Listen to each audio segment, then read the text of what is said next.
Nakarating na sa Subic Fishport sa Zambales ang ilang bangkang lumahok sa misyon ng grupong Atin Ito sa West Philippine Sea.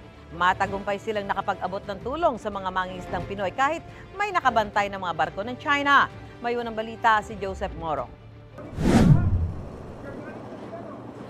Ang misyon para mamahagi ng ayuda at supply sa mga mangingisda sa Panatag Shoal o Bao de Masinloc, itinuturing na tagumpay ng grupong Atin To. Ang masasabi natin, mission accomplished. Nakalapit ang kanilang advance team hanggang 25 to 30 nautical miles mula sa Panatag para mamigay ng supplies at gasolina.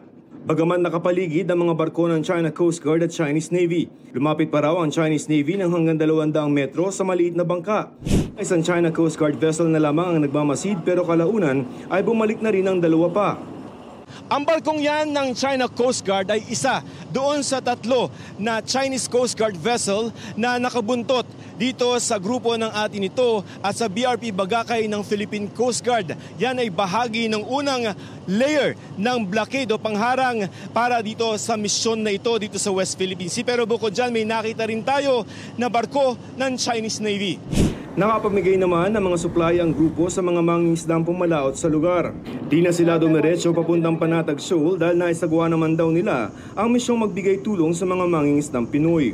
Hapon na nang bumitiw ang barko ng China Coast Guard sa convoy ng Atin To Coalition. At ngayon nga pabalik na ang grupo sa Zambales matapos ang anilay matagumpay nilang misyon.